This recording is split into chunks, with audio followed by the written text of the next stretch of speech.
Hi everyone.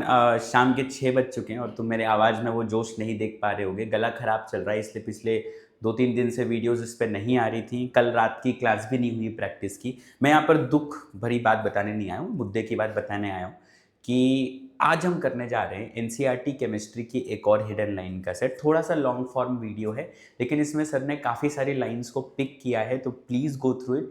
मेरे हालात ऐसे नहीं है कि मैं एकदम फुल उसमें आकर के एक बार मैं वीडियो बना पाऊँ, है ना। अभी भी देखो मैं ये सिप लेते हुए ही वीडियो बना रहा हूँ, ठीक है। बाकी मुद्दा क्या है कि please go through them, please drop down your feedback once the video ends. And बाकी दूसरी ज़रूरी चीज़ कि हम लोग रोज़ रात को 10 बजे हैंड पिक्ड मॉक सेशन कर रहे हैं। ये प्रैक्टिस सेशन है और ऐसे सवाल तुम्हें कहीं नहीं मिलेंगे। तुम यूट्यूब पर प्रैक्टिस करते हो, वेल एंड गुड, तुम्हारी पर्सनल इच्छा, लेकिन प्रैक्टिस एक पोल बेस्ड, एक एग्ज़ाम ओरिएंटेड माहौल में होनी चाहिए, जो हम अनअकैडमी के ऐप पर कर रहे हैं। तो उसका भी लिंक नीचे डिस्क्रिप्शन में है, उस पर क्लिक करना, रात को 10 बजे मिलना। बाकी इस वीडियो को कंप्लीट करो। NCERT hidden lines of chemistry, please do not miss dropping down your feedback down in the comment section. Let's crack it. और फीडबैक क्या वो भी डालना, वो स्कोर डालते हैं ना अपन कि इतनी लाइन में से इतना सही है, ठीक है। तो ये करो और मैं गला ठीक करता हूँ अपना, ठीक है। तो फिर वापस आते हैं और कुछ और रिवीजन सेशन लेते हैं। लेट्स क्रैक इट गाइस, आगे समझो ध्यान से केमिस्ट्री को। Hello my dear all medical aspirants. तो एनसीईआरटी की हिडन लाइन सीरीज़ में आज हम लेकर के आए हैं 12th क्लास की पूरी फिजिकल केमिस्ट्री। जैसा कि हमने आपके कमेंट पढ़े तो उसमें कमेंट में ये लिखा हुआ था कि सर नीट सिर्फ 19 डेज बाद है, 19 साल बाद नहीं। तो उस कमेंट को काफ़ी मैंने सीरियसली लिया और इसीलिए आज 3 चैप्टर का एक साथ एनसीईआरटी हिडन लाइन सीरीज़ में करा दे रहा हूँ। हो सकता हो कि सेशन थोड़ा लंबा खींचे, बट क्या ही कर सकते हैं। और जल्दी जल्दी कराऊंगा तभी जा करके आपके नीट के एग्जाम के पहले तक हम पूरी एनसीईआरटी की हिडन लाइन कवर कर पाएंगे, ठीक है। तो सबसे पहला चैप्टर में सॉल्यूशन चैप्टर को कवर कर रहा हूँ। सॉल्यूशन चैप्टर में जो टॉपिक है ऑस्मोटिक प्रेशर, उसको हम कवर करते हैं। इसमें ऑस्मोटिक प्रेशर वाले टॉपिक में आपको ये पता है ऑस्मोसिस क्या होता है, ऑस्मोटिक प्रेशर क्या होता है, ये सारी बातें पता है आपको। लेकिन जहाँ पे ये पैराग्राफ शुरू होता है कि ऑस्मोटिक प्रेशर का यूज हम मोलर मास कैलकुलेट करने में भी कर सकते हैं। जैसा कि आपको 4 क्वालिटेटिव प्रॉपर्टी पता है, elevation in boiling point, depression in freezing point, RLVP और ऑस्मोटिक प्रेशर। तो ऑस्मोटिक प्रेशर मेथड का यूज हम मोलर मास कैलकुलेट करने में कर सकते हैं, स्पेशली उन मॉलिक्यूल्स का जिनका मॉलिक्यूलर मास क्या है, बहुत ज्यादा है, या फिर जिनको हम क्या बोलते हैं, मैक्रोमोलिक्यूल्स। मैक्रोमोलिक्यूल्स के एग्जांपल कौन कौन से हो जाएंगे आपके, प्रोटीन, पॉलीमर्स और भी कई सारे मैक्रोमोलिक्यूल हो सकते हैं, जिनका मॉलिक्यूलर मास निकालने में हम ओपी को ही प्रीफर करते हैं by other method. Other method के अलावा हम इसको ही प्रीफर करते हैं। इसको प्रीफर करने के पीछे रीजन क्या है, ये एनसीईआरटी की लाइंस में दे रखा है। पहला फायदा इसका ये है ऑस्मोटिक प्रेशर का कि ऑस्मोटिक प्रेशर को हम रूम टेम्परेचर पे भी मेजर कर सकते हैं, पहला बेनिफिट ये है। दूसरा बेनिफिट ये है कि ऑस्मोटिक प्रेशर कैलकुलेशन में आपका अगर डाइल्यूट सॉल्यूशन है, बहुत ही ज्यादा डाइल्यूट सॉल्यूशन है, तब भी हम ऑस्मोटिक प्रेशर का मेजरमेंट कर सकते हैं। और तीसरा जो सबसे बड़ा फायदा ये है कि इसमें हम मोलैरिटी का यूज करते हैं इन प्लेस ऑफ मोलैलिटी। वही इन लाइंस में दे रखा है, क्योंकि आप देखो कि जो आपके मैक्रो मॉलिक्यूल्स हैं या बायो मॉलिक्यूल्स हैं, वो हायर टेम्परेचर पे या पॉलीमर्स जो हैं वो स्टेबल नहीं रहेंगे, ठीक है। तो अगर आप कोई और अदर मेथड यूज कर रहे हो, जैसे एलिवेशन बॉइलिंग पॉइंट वगैरह यूज कर रहे हो, जिसमें टेम्परेचर ज्यादा है, तो आपका मॉलिक्यूल स्टेबल रहेगा ही नहीं। जैसे मान लो प्रोटीन का ही मेजरमेंट कर रहे हो आप, तो हाई टेम्परेचर पे क्या फिनोमिना ऑकर हो जाएगा, डीनेचुरेशन ऑफ प्रोटीन, तो जिससे कि उसका करेक्ट मेजरमेंट नहीं हो पाएगा। इसीलिए हम रूम टेम्परेचर पे ही इन सारे का मॉलिक्यूलर मास हम ऑस्मोटिक प्रेशर की मेथड से यूज करते हैं। तो मैंने 3 फायदे गिनाए। पहला तो यहाँ पे देखो लिखा हुआ है कि मोलैरिटी यूज करते हैं, ठीक है। दूसरा कि रूम टेम्परेचर पे इसका मेजरमेंट किया जाता है, और वेरी डाइल्यूट सॉल्यूशन के लिए भी हम यूज कर सकते हैं किसका, ऑस्मोटिक प्रेशर का, क्योंकि मैक्रो मॉलिक्यूल की सॉल्युबिलिटी बहुत ही पुअर होती है, जो कि इन लाइंस में लिखा हुआ है। तो इन वजहों से हम ऑस्मोटिक प्रेशर को प्रीफर करते हैं मैक्रो मॉलिक्यूल के मॉलिक्यूलर मास के कैलकुलेशन में। तो ये रहा आपका सॉल्यूशन चैप्टर का। बाकी सॉल्यूशन चैप्टर में थ्योरेटिकल चीजें जो मैं आपको खुद पढ़ने की बता दे रहा हूं, एक तो आप हेनरी लॉ के एग्जांपल्स पढ़ लेना, दूसरी बात elevation in boiling point, depression in freezing point के एग्जांपल्स पढ़ लेना, और ऑस्मोटिक प्रेशर के भी जो एग्जांपल्स हैं वो पढ़ लेना। ऑस्मोटिक प्रेशर में जो कॉन्सेप्चुअल चीज थी कि ऑस्मोटिक प्रेशर का यूज हम क्यों करते हैं मैक्रो मॉलिक्यूल के मॉलिक्यूलर मास के मेजरमेंट में, वो मैंने आपको समझा दिया। अब हम आते हैं अगले चैप्टर में, आपके इलेक्ट्रोकेमिस्ट्री के टॉपिक में, ठीक है। तो इलेक्ट्रोकेमिस्ट्री में ये आपको बना हुआ होगा, ठीक है, ये डायग्राम आपने देखा होगा।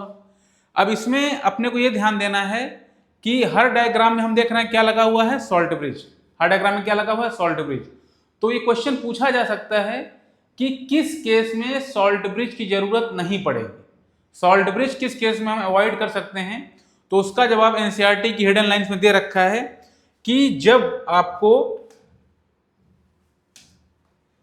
आपका इलेक्ट्रोलाइट सेम हो, जब सेम इलेक्ट्रोलाइट में दोनों के दोनों इलेक्ट्रोड डिप किए जाएंगे, उस केस में हम विदाउट सॉल्ट ब्रिज भी शेल का फॉर्मेशन कर सकते हैं।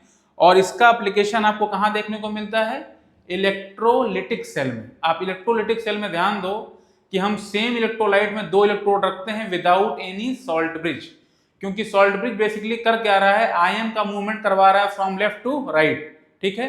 और अगर आपने सेम इलेक्ट्रोलाइट ले लिया है तो आयन का मूवमेंट कराने के लिए हमको किसी सॉल्ट ब्रिज की जरूरत नहीं पड़ेगी, अपने आप कैटायन कैथोड की तरफ चला जाएगा और एनायन एनोड की तरफ चला जाएगा, अगर दोनों जो इलेक्ट्रोड हैं वो सेम इलेक्ट्रोलाइट में डिप किए गए हैं।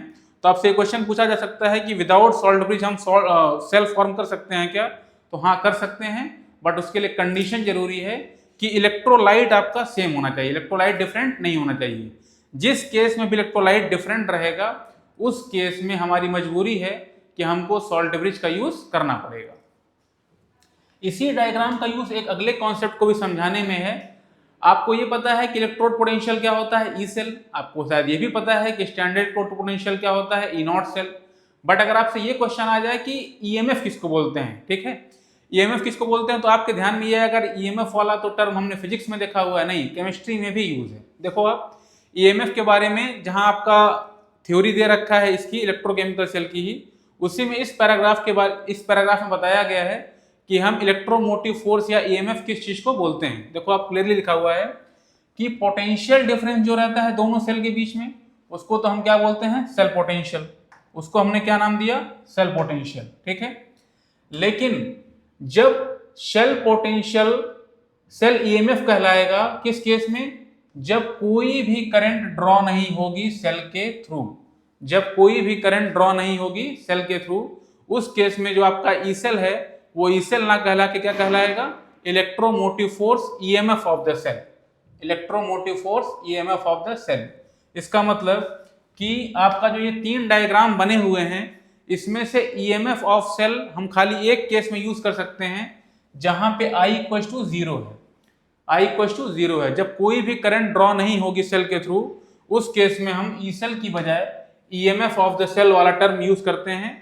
तो ईएमएफ ऑफ सेल सिर्फ और सिर्फ एक केस में वैलिड है, जब सेल के थ्रू कोई भी करंट ड्रॉ ना हो। तो ये आपके लिए एक नया टर्म है क्योंकि इसका यूज जनरली न्यूमेरिकल्स में नहीं होता है, ठीक है। अब आते हैं हम इलेक्ट्रोकेमिस्ट्री के इस टॉपिक पे। इलेक्ट्रोकेमिस्ट्री में भी हम रेजिस्टेंस का मेजरमेंट करते हैं। तो आपसे ये क्वेश्चन पूछा जा सकता है कि रेजिस्टेंस का मेजरमेंट करने में हम एसी यूज करते हैं या डीसी यूज करते हैं। तो पहले तो आपको ये जानना है कि रेजिस्टेंस का मेजरमेंट करने में हम ऑलवेज क्या यूज करते हैं, एसी करंट यूज करते हैं, अल्टरनेटिंग करंट। अब एसी करंट नाम सुनते ही ये लगता है कि तो फिजिक्स का टॉपिक है, ठीक है, एसी डीसी तो वहीं पर पढ़ाया जाता है, बट केमिस्ट्री में भी इसका यूज है। इस सेम टॉपिक पे हमारे यहाँ क्वेश्चन आया था अनअकैडमी यूआरटीएस 14 में, और बहुत सारे बच्चों ने छोड़ दिया या गलत कर दिया, आधा से ज़्यादा कन्फ्यूजन में थे कि कहीं ये फिजिक्स का क्वेश्चन तो नहीं है। तो हो सकता हो आपके लिए भी ऐसा कोई कन्फ्यूजन का पॉइंट आ जाए, ठीक है। तो अपने आपको क्लियर करना है कि ये टॉपिक दे रखा है जहाँ पे व्हीटस्टोन ब्रिज दे रखा है, वहीं उसके ऊपर ही ये वाला टॉपिक दे रखा है आपकी एनसीईआरटी में।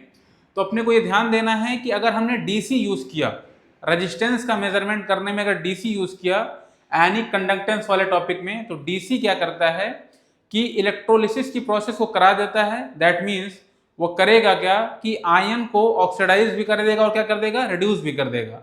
उससे प्रॉब्लम क्या आएगी कि अगर आपके आयन की कॉन्सेंट्रेशन कांस्टेंट ही नहीं रहेगी तो हम रेजिस्टेंस का एक्यूरेट मेजरमेंट नहीं कर पाएंगे। जब आयनिक कंडक्टेंस हम पढ़ते हैं तो आयनिक कंडक्टेंस में रेजिस्टेंस कई वजहों से डेवलप हो सकता है वो सॉल्यूट के इंटरेक्शन से हो सकता है वो सॉल्यूट सॉल्वेंट के इंटरेक्शन से हो जाए, या आपस में सॉल्वेंट और सॉल्वेंट के मॉलिक्यूल के इंटरेक्शन, या जिसको हम विस्कोसिटी भी बोलते हैं, उस वजह से भी रेजिस्टेंस प्रोड्यूस हो सकता है। तो रेजिस्टेंस जिन भी वजहों से प्रोड्यूस हो सकता है, सॉल्यूट सॉल्यूट, सॉल्यूट सॉल्वेंट या सॉल्वेंट सॉल्वेंट, तो इनके कॉन्सेंट्रेशन में कोई भी डिफरेंस नहीं आना चाहिए।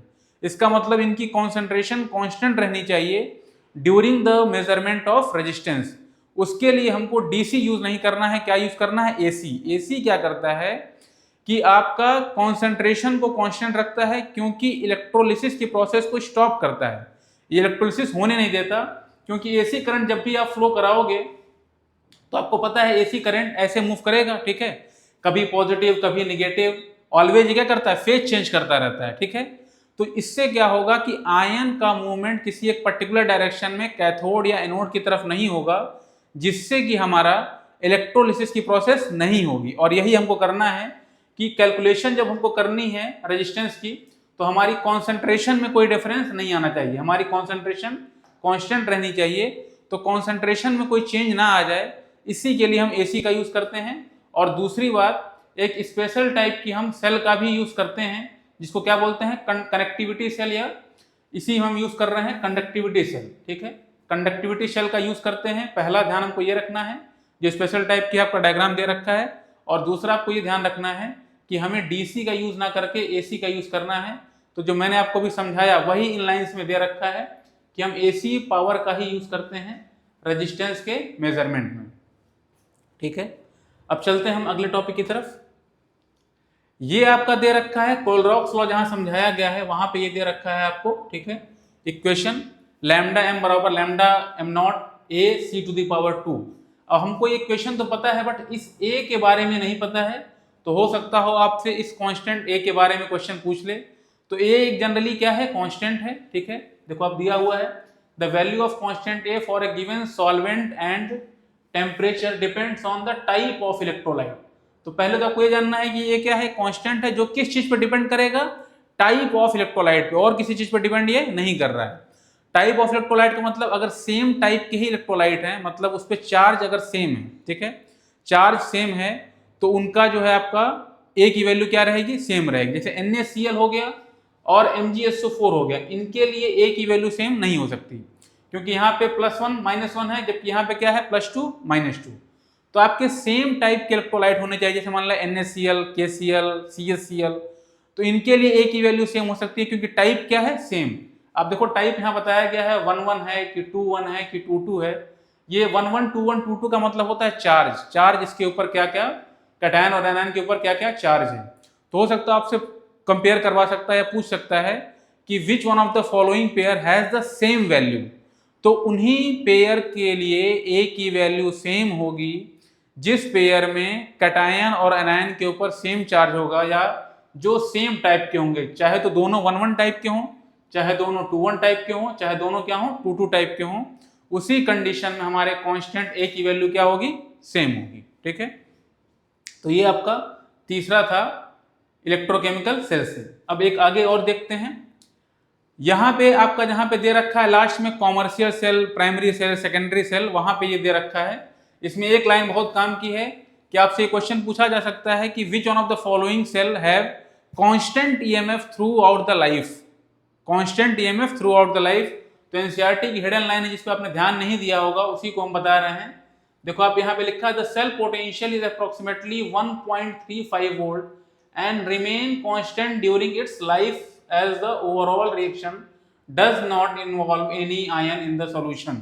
इसका मतलब कि यही एक अकेली सेल है, मरकरी सेल, जिसका जो सेल पोटेंशियल रहेगा वो थ्रू आउट द लाइफ क्या रहेगा, कांस्टेंट रहेगा, सेम रहेगा। तो आपसे क्वेश्चन पूछा जा सकता है कि कौन से सेल के बारे में ये सेल पोटेंशियल क्या रहता है, throughout the life constant रहता है। आपको कई सारे दे सकते हैं कि lead cell, mercury cell, fuel cell, दुनिया भर के दे सकता है आपके ऑप्शन में। तो अपने को ध्यान रखना है, मरकरी सेल के बारे में ये बात सही है, पोटेंशियल की वैल्यू रटना कोई जरूरी नहीं है। आपको ये फैक्ट रखना, फैक्ट ध्यान रखना जरूरी है कि इस सेल का potential through out the life क्या रहेगा, कांस्टेंट रहेगा। अब अगला आपका जहां पे ये लेड वाला, लेड स्टोरेज बैटरी दे रखा है, उसमें आपको ये तो हर टॉपिक में पढ़ना है कि किसको हम किसको हम ये एनोड लेते हैं, किसको कैथोड लेते हैं, इलेक्ट्रोलाइट क्या फिल करते हैं। इसमें जो मैं आपको काम की बात ये बताने जा रहा हूँ कि ये दो जनरली तो हम याद रखते हैं कि हाँ भाई ये दोनों रिएक्शन होती है एनोड पे और कैथोड पे, लेकिन आपको पढ़ते वक्त ये ध्यान देना है कि ये दोनों रिएक्शन कब है आपका, जब आपकी जो सेल है या जो बैटरी है वो यूज में है, ठीक है। जब आप इस सेल या बैटरी का क्या कर रहे हो, यूज कर रहे हो, तब जाकर के एनोड पे एक रिएक्शन होगी और कैथोड पे क्या होगी, दूसरी रिएक्शन होगी। लेकिन अगर आपसे ये पूछे कि चार्जिंग साइकिल में क्या रिएक्शन होगी, दैट मीन्स ये जो आपकी रिएक्शन दे रखी है किस साइकिल की है, डिस्चार्जिंग साइकिल की है, जब हम बैटरी को यूज कर रहे हैं। लेकिन अगर चार्जिंग साइकिल की रिएक्शन पूछ ले तो आप ध्यान रखना है, देखो एनसीईआरटी में लिखा हुआ है कि on charging the battery the reaction is reversed. मतलब आपको यही रिएक्शन ध्यान में रखनी है, बस खाली क्या करना है, रिएक्शन को पलट देना है। मतलब एनोड पे भी PbSO4 रहेगा और कैथोड पे भी क्या रहेगा, PbSO4, बस प्रोडक्ट अलग अलग रहेगा, एक बार Pb रहेगा, एक बार क्या रहेगा, PbO2। वही देखो नीचे लिखा हुआ है कि सेल रिएक्शन रिवर्स हो जाएगी और एनोड पे हमको क्या मिलेगा, Pb मिलेगा, और कैथोड पे क्या मिलेगा, PbO2 रिस्पेक्टिवली। तो ध्यान रखना है कि जो आपके एनसीईआरटी में रिएक्शन दे रखी है वो डिस्चार्जिंग साइकिल की है। आपसे इसका उल्टा पूछ सकता है, चार्जिंग साइकिल की रिएक्शन पूछ सकता है इसमें। तो ये ओवरऑल था हमारा इलेक्ट्रोकेमिस्ट्री में। अब हम आ जाते हैं केमिकल काइनेटिक्स में, ठीक है। तो केमिकल काइनेटिक्स में आपको जीरो ऑर्डर की रिएक्शन पढ़ाई गई होगी, उसमें बताया गया होगा कि जीरो ऑर्डर की रिएक्शन का जो रेट होता है वो कॉन्सेंट्रेशन पे डिपेंड नहीं करता है। कॉन्सेंट्रेशन कितनी भी रिएक्टेंट किसके ऊपर डिपेंड नहीं करता है। उसके आपको एग्जाम्पल दे रखा होगा, dissociation of gas at high pressure. तो इतना तक आपने पढ़ा होगा, लेकिन इसका रीजन नहीं पढ़ा होगा कि हाई प्रेशर पे एक्चुअल में ऐसा क्या हो रहा है जिससे कि कोई पर्टिकुलर रिएक्शन जीरो ऑर्डर की हो रही है। तो वो आपके यहाँ पे दे रखा है, एनसीईआरटी में ही दे रखा है, यहाँ पे एग्जाम्पल ही दे रखा होगा। वहीं पे लिखा हुआ है कि जब हाई प्रेशर होता है तो मेटल की जो सरफेस होगी वो गैस मॉलिक्यूल से पूरी की पूरी क्या हो जाएगी, सैचुरेट हो जाएगी। मतलब पूरी की पूरी आपकी सरफेस पे गैस के ही मॉलिक्यूल आ जाएंगे, पूरी सरफेस को कवर कर लेंगे कंप्लीटली। इसका मतलब कि अगर हम फर्दर अब कॉन्सेंट्रेशन बढ़ा रहे हैं तो कोई बेनिफिट नहीं है, क्योंकि अब आपके पास सरफेस बची ही नहीं है जहां पे हम गैसियस मॉलिक्यूल को एड्सॉर्ब करा सकें। बचा ही नहीं है, कंप्लीटली पहले से क्या है, सैचुरेटेड है। इसका मतलब अब कॉन्सेंट्रेशन बढ़ाने का कोई बेनिफिट नहीं है। तो इसका मतलब रेट जो है आपकी, अब वो कॉन्सेंट्रेशन ऑफ रिएक्टेंट के ऊपर डिपेंड नहीं कर रही है। इसका मतलब ये किसकी रिएक्शन हो गई, जीरो ऑर्डर की रिएक्शन होगी। इसी को एक्सप्लेन किया है नीचे कि इसी वजह से अगर हम अमाउंट बढ़ाते भी हैं अमोनिया का तो उससे हमारे रिएक्शन पे कोई फर्क नहीं पड़ेगा। और आपको वो सारे एग्जाम्पल पढ़ लेने हैं, अमोनिया ही नहीं, कोई भी जो गैस हो उसका अगर हम सॉलिड की सरफेस पे या मेटल की सरफेस पे डिकम्पोजिशन करा रहे हैं एट हाई प्रेशर, तब वो जीरो ऑर्डर को फॉलो करेगा। और अगर एट लो प्रेशर करवा रहे हैं तो किस ऑर्डर को फॉलो करेगा, फर्स्ट ऑर्डर को। तो ये एग्जाम्पल और इसका रीजन आपको ध्यान में रखना है। अब देखो बेटा, कैटलिस्ट है, इसमें कुछ ही थ्योरेटिकल पॉइंट हैं, जिसमें से एक कैटलिस्ट बहुत इंपॉर्टेंट पॉइंट है और एक इसके बाद आएगा काइनेटिक थ्योरी ऑफ गैस, जिसको हम कोलिजन थ्योरी इस टॉपिक में पढ़ते हैं। ये दो आपके बहुत इंपॉर्टेंट हैं इसमें केमिकल काइनेटिक्स में थ्योरेटिकल पॉइंट ऑफ व्यू से, जिसपे आपसे स्टेटमेंट वाले या असर्शन रीजन वाले क्वेश्चन आपसे पूछ सकता है, ठीक है। तो इसमें कैटलिस्ट के बारे में आप जो सोचोगे वो नहीं होगा और जो नहीं सोचोगे वही आपका सही आंसर होगा। जनरली हमको ये पता है कि कैटलिस्ट के प्रेजेंस में रिएक्शन बहुत जल्दी हो जाएगी, टाइम कम लगेगा। तो आप ये सोचोगे कि करवाता क्या होगा ये, तो हो सकता हो ये रिएक्टेंट मॉलिक्यूल की काइनेटिक एनर्जी बढ़ा दे, रिएक्टेंट मॉलिक्यूल तेजी से टकराएं और रिएक्शन तेजी से कैरिड आउट हो जाए, बट ऐसा नहीं होगा। दूसरा कि आप ये सोचते होगे कि यार रिएक्शन मैकेनिज्म तो चेंज हो ही नहीं सकती, कैटलिस्ट डालने पे रिएक्शन मैकेनिज्म कैसी चेंज हो जाएगी, बट ये होती है। इसीलिए इसकी थ्योरी को बहुत ध्यान से पढ़ना है, क्योंकि आपकी जो जनरल थिंकिंग है उससे डिफरेंट है यहाँ की थिंकिंग। देखो आप कि कैटलिस्ट क्या करता है, catalyst provide an alternative pathway और reaction mechanism by reducing the activation energy. इसका मतलब अगर आपसे पूछा जाए कि क्या कैटलिस्ट एक्टिवेशन एनर्जी को कम करता है, हाँ कम करता है। क्या एक्टिवेशन एनर्जी रिएक्शन मैकेनिज्म को चेंज करता है या रिएक्शन को किसी ऑल्टरनेटिव पाथ से लेकर के जाता है, तो हाँ ले जाता है। ये बात यहाँ पे क्लियरली मेंशन्ड है, ठीक है। दूसरा आपको ये ध्यान रखना है कि कैटलिस्ट करेगा क्या, ऑलवेज एक्टिवेशन एनर्जी को क्या करेगा, कम करेगा। एक्टिवेशन एनर्जी को तो कम करेगा, लेकिन दो चीजों पे फर्क नहीं डालता है, डेल्टा एच पे कोई फर्क नहीं डालेगा और डेल्टा जी पे कोई फर्क नहीं डालेगा और के इक्विलिब्रियम पे कोई फर्क नहीं डालेगा। इन तीनों चीजों पे कोई फर्क नहीं डालता है, ठीक है। क्योंकि जब घटेगा तो EAF भी घटता है और EAB भी घटता है, इसीलिए डेल्टा एच, डेल्टा जी और के इक्विलिब्रियम तीनों के तीनों क्या रहते हैं, अनचेंज्ड, तीनों पे कोई फर्क नहीं डालता है। एक चौथी चीज जो मैं बताने जा रहा हूं, जो कि एनसीईआरटी में मेंशन नहीं है बट वो इसी से रिलेटेड है, कि कैटालिस्ट जो है आपकी average kinetic energy of molecule को भी चेंज नहीं करेगा और कोलिजन फ्रीक्वेंसी को भी चेंज नहीं करेगा।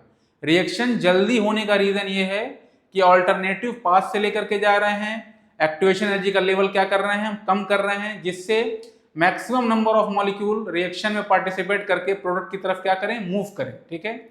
लेकिन उसका कहीं ये मतलब नहीं है कि ये कोलिजन फ्रीक्वेंसी को बढ़ा देगा या काइनेटिक एनर्जी ऑफ मॉलिक्यूल को बढ़ा देगा। इन दोनों को कोई भी चेंज ये नहीं करेगा। इन दोनों के अलावा इन तीनों फैक्टर में कोई भी चेंज ये लेकर के नहीं आएगा। अगली बात, इंपॉर्टेंट बात, कि डेल्टा जी को तो ये चेंज नहीं करता है। दूसरी बात ये है कि ये सिर्फ और सिर्फ स्पॉन्टेनियस रिएक्शन को ही कैटालाइज करेगा, नॉन स्पॉन्टेनियस रिएक्शन को ये कैटालाइज नहीं करता है। ऐसा नहीं होगा कि कोई रिएक्शन नॉन स्पॉन्टेनियस है और कैटालिस्ट डालने के बाद वो स्पॉन्टेनियस हो जाए, ऐसा नहीं होगा। ये सिर्फ और सिर्फ उन्हीं रिएक्शन को बेनिफिट करेगा जो कि ऑलरेडी क्या हैं, स्पॉन्टेनियस हैं। और मैं जैसा कि बोला कि के इक्विलिब्रियम को चेंज नहीं करता है। हाँ, ये बात अलग है कि इक्विलिब्रियम इस्टेब्लिश होने में जो टाइम लग रहा है उस टाइम को रिड्यूस कर सकता है, उस टाइम को अल्टर कर सकता है, बट के इक्विलिब्रियम की वैल्यू को ये चेंज नहीं करेगा। तो ये थी इंपॉर्टेंट थ्योरी कैटालिस्ट के बारे में। इसमें ये कर सकता है आपको कि बोलेगा विच one of the following statement is incorrect about catalyst, तो उसमें से कोई भी एक स्टेटमेंट आपका इनकरेक्ट होगा। तो आपको ये सारे पॉइंट ध्यान में रखने हैं। किसको किसको चेंज करेगा, तो आपको एक्टिवेशन एनर्जी को ये चेंज करता है और रिएक्शन मैकेनिज्म को चेंज करता है, ठीक है। इन दोनों को चेंज करेगा।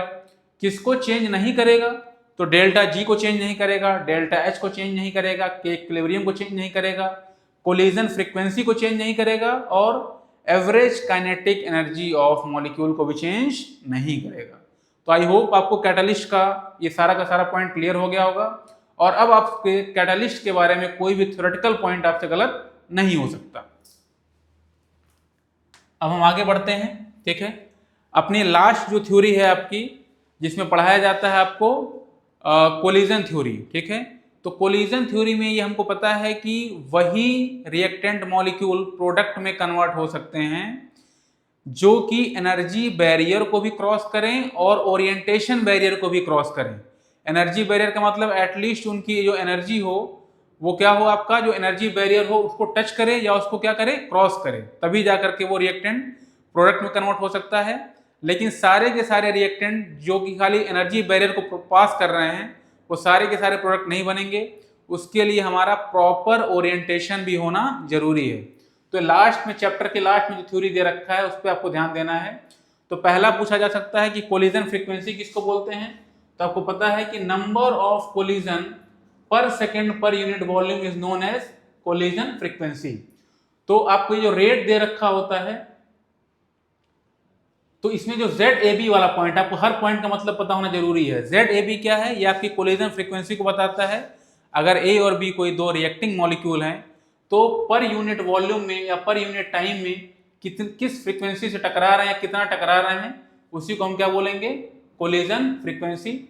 जो ये वाला आपका टर्म दे रखा है e⁻⁻⁸, ये उस फ्रैक्शन ऑफ मॉलिक्यूल को बताता है जो fraction of molecule energy barrier को क्या कर जा रहे हैं, क्रॉस कर जा रहे हैं या उसको टच कर रहे हैं, उनको ये बताता है e⁻⁻⁸। और आपने जैसा कि पढ़ा है कि k बराबर a e⁻⁻⁸ आर्हेनियस इक्वेशन। तो देखो आप, इसके आगे ये टर्म लगा हुआ है a और इसके आगे ये टर्म लगा हुआ है ZAB। इसीलिए हम a को प्री एक्सपोनेंशियल फैक्टर भी बोलते हैं, आर्हेनियस कांस्टेंट भी बोलते हैं, और इससे कंपेयर करने के बाद a को फ्रीक्वेंसी फैक्टर भी बोलते हैं, ठीक है। तो ये आपको जानना है कि a का एक नाम ये भी है। दूसरी बात कि इफेक्टिव कोलिजन कब बोलेंगे, क्योंकि हमने हमको पता है कि इफेक्टिव कोलिजन ही प्रोडक्ट में कन्वर्ट हो पाएंगे, नॉन इफेक्टिव कोलिजन से प्रोडक्ट नहीं बनता। तो इफेक्टिव कोलिजन कब बोलते हैं, आप ध्यान दो कि यहां से यहां तक इंपॉर्टेंट है, the collision in which molecule collide with sufficient kinetic energy called threshold energy, जिनके पास थ्रेशोल्ड एनर्जी हो। और दूसरी बात ध्यान देना है कि and proper orientation so as to facilitate breaking of bond, reactant के बॉन्ड टूटेंगे and formation of new bond, product के नए बॉन्ड क्या होंगे, बनेंगे। इसका मतलब इफेक्टिव कोलिजन कहने में दो चीज़ों का रोल है, एक तो एनर्जी का कि सफिशिएंट काइनेटिक एनर्जी हो या थ्रेशोल्ड एनर्जी हो, दूसरा कि वो किस डायरेक्शन में टकरा रहे हैं या कैसे टकरा रहे हैं। इसका मतलब प्रॉपर ओरिएंटेशन जब तक नहीं होगा तब तक वो कोलिजन इफेक्टिव कोलिजन नहीं कहलाएगा। अब आगे की लाइंस में एक और इम्पॉर्टेंट चीज़ है जिसके बारे में मैं बता रहा हूँ आपको, जिसको हम पी के बारे में समझाया जा रहा है कि पी क्या है। पी प्रोबेबिलिटी फैक्टर है, स्टेरिक फैक्टर है। इसके बारे में आप समझो कि जितने भी कोलिजन हो रहे हैं वो सारे के सारे इफेक्टिव तो हैं नहीं। मान ला 10 कोलिजन हुए, 10 में से 8 या 6 ही क्या है, इफेक्टिव कोलिजन है। तो उसके लिए हमको एक प्रोबेबिलिटी फैक्टर निकालना पड़ेगा कि अगर 6 कोलिजन इफेक्टिव हैं और टोटल क्या है 10, तो 6/10 क्या होगा उनका प्रोबेबिलिटी फैक्टर या स्टेरिक फैक्टर, कि 10 में से 6 कोलिजन ही आपके इफेक्टिव कोलिजन में काउंट हो रहे हैं। तो उसके लिए हमको एक अलग टर्म यूज करना पड़ेगा जिसको हम प्रोबेबिलिटी फैक्टर या स्टेरिक फैक्टर बोल रहे हैं। तो वो भी आपके रेट में आ जाएगा। तो कंप्लीट रिएक्शन आपकी ये हो जाएगी PZAB e⁻⁻ जिसमें आपको हर टर्म के बारे में पता होना चाहिए। P क्या है, स्टेरिक फैक्टर या प्रोबेबिलिटी फैक्टर। ZAB क्या है, कोलिजन फ्रीक्वेंसी, ठीक है। e⁻⁻ आपका क्या है कि the fraction of molecule which crossing the energy barrier. ये तीनों टर्म का मतलब आपको पता होना जरूरी है क्योंकि यहाँ से भी आपके थ्योरेटिकल क्वेश्चन बन सकते हैं। तो बस इतना ही था आपका, ठीक है। इतने ही पॉइंट थे जो थ्योरेटिकल पॉइंट थे, बाकी न्यूमेरिकल तो आपने लगा ही रखे होंगे सारे के सारे। तो न्यूमेरिकल वाला तो यहाँ पे टॉपिक कवर करना नहीं है मुझे सिर्फ उन थ्योरी के पॉइंट्स को कवर करना है जो कि जनरली आदमी इग्नोर कर देता है कि यार फिजिकल केमिस्ट्री में कहाँ है थ्योरेटिकल क्वेश्चन पूछेगा, बट लॉजिकल क्वेश्चन आ सकता है, असर्शन रीजन के भी क्वेश्चन बन सकते हैं, ठीक है। तो अपने को जितना भी पॉइंट मैंने डिस्कस किया उसको ध्यान से पढ़ना है, ठीक है। अब अगली जो हमारी सीरीज आएगी वो हमारे जो ऑर्गेनिक केमिस्ट्री के और चैप्टर बचे हुए हैं उनको हम फोकस करेंगे, और अब ऐसे ही 2-2, 3-3 चैप्टर का मिला करके एक सीरीज लेकर के आएंगे जिससे आपका फटाफट एग्जाम के पहले हम सारी की सारी NCERT हिडन लाइंस को गो थ्रू हो जाएं। तो थैंक यू टू ऑल।